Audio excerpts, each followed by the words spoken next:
Folha de São Paulo, mais uma vez, isso aqui é outra nota, foi no final da noite de ontem, 11 da noite, quase hoje, resolveu fazer, né, destrinchar, assim, de forma bem descritiva, as diferenças de tratamento que Lula recebeu para os tratamentos que Bolsonaro recebe agora. Aí tá ali, preso. Lula recebeu Haddad semanalmente e orientou campanha em 2018 via cartas e recados. Eles podem tudo. Eles podem absolutamente tudo. Assim como Bolsonaro, inscrição de aliados políticos como advogados de defesa foi usado por petista em campanha. Dom Pedro III terminou restrições ao ex-presidente após afirmar que ele instigava seguidores e tentava coagir autoridades. Aí, eu tô dúvida se foi nessa própria matéria da Folha de São Paulo ou foi uma... Acho que foi nessa própria nota. Eles nos presentearam com isso daqui. Lula, preso, usando suas redes sociais, não para falar que Haddad é meu porta-voz, e falar muito mais sobre a confusão que está acontecendo no bolsonarismo do que fazer campanha. Não, Lula estava fazendo campanha. Recado dado, Lula é Haddad, vote 13. Isso aqui realmente é fazer campanha. E aí? Perfil oficial do Lula, não usando redes sociais de terceiros.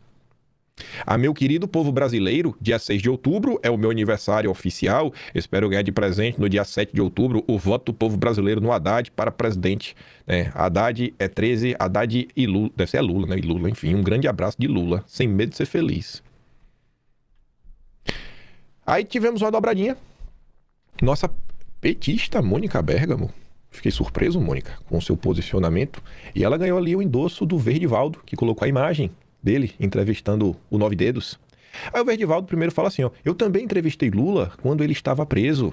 Depois que o Supremo autorizou isso em nome da liberdade de expressão e de imprensa. E eu também estou tentando entender por que isso pôde acontecer, mas Bolsonaro não pode ver o filho porque uma nota foi publicada.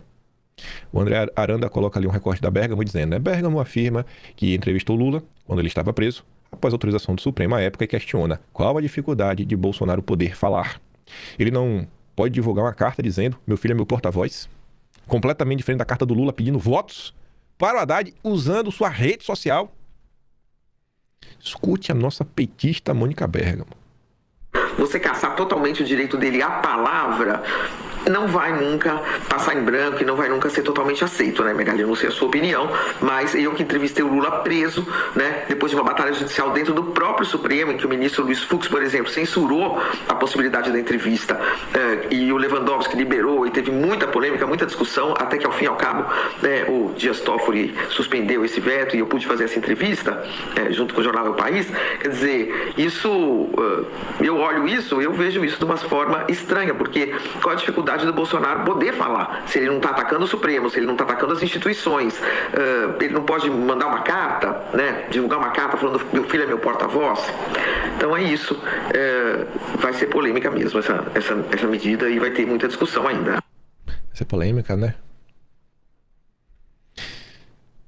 Quem escreveu um texto maravilhoso, de verdade, viu?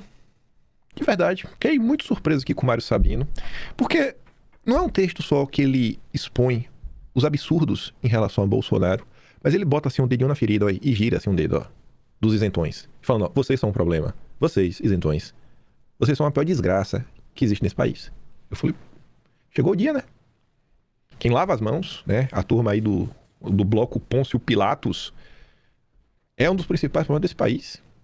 Aí ele escreveu ontem, Bolsonaro é perseguido político ao qual negam o direito de ver o filho.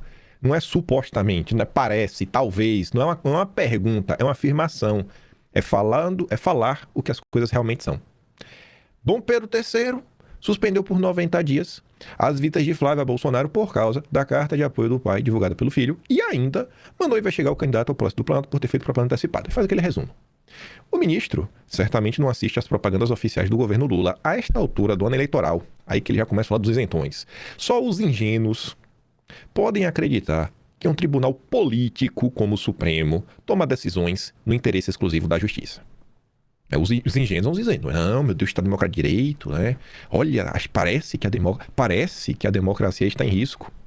Entre os não ingênuos, estão evidentes os dois pesos e as duas medidas. Em 2018, quando Lula estava preso em Curitiba, ele recebeu 572 visitas. Como lembrou Moro, os visitantes à saída da cadeia davam entrevista sobre o que Lula havia dito. O então advogado de Lula, Zanin, hoje ministro do Supremo, chegou a ler cartinha do cliente diante de câmeras de TV. Se Deus escreve certo por linhas tortas, as nossas divindades supremas do Monte Olimpo do Supremo Tribunal Federal escrevem errado por linhas certas.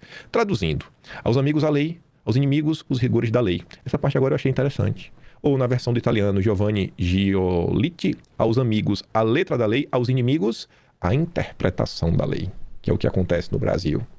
É como se pautam tanto Alexandre de Moraes como o senhor Flávio Dino, que, em timing perfeito, partiu para cima de Valdemar Costa Neto, presidente do PL, a pretexto de acabar com a farra da indicação irregular e destinação de emendas parlamentares. Tudo fica bem mais justificável quando se tem pela frente cidadãos desse naipe. Você vê que ele não suporta o Valdemar. Mas não é a qualidade moral do outro que deveria servir a juízes, nem o seu lado político, uma vez que magistrados pairariam sobre convicções partidárias.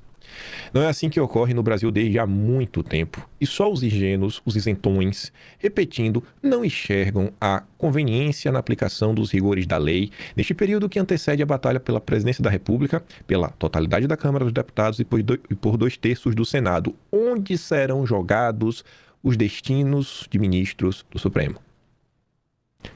Ao impedir que Flávio visite o pai até o intervalo que separam o primeiro do segundo turno, Moraes praticamente retira Bolsonaro das articulações eleitorais. Lula, no entanto, pôde fazê-lo há 8 anos. Haddad visitou 21 vezes na prisão e de lá saía com instruções e declarações do condenado. Foram raros os rigores da lei que couberam ao chefão petista. Nunca o da suspensão de visitas familiares, e foi um escândalo quando lhe negaram o direito de ir ao velório do próprio irmão. A decisão de Moraes reforça a percepção de que Bolsonaro é perseguido político. Não um suposto, ele é um preso, um perseguido político. A quem é negado até mesmo o direito de ver um filho que é formalmente um de seus advogados, e não está inteiramente descartado que ele seja suspensa também a prisão domiciliar por saúde precária. E essa linha, para mim, é a melhor linha de todo o texto. Os ingênuos no Brasil são aqueles que não querem ver, são os piores. É o Caiado, é a turminha do Novo, é a turminha do MBL, são os petistas não, porque os petistas estão celebrando. É a turminha do consórcio, é a turminha lá da Globo News na maior parte do tempo. São jornalistas do consórcio como um todo.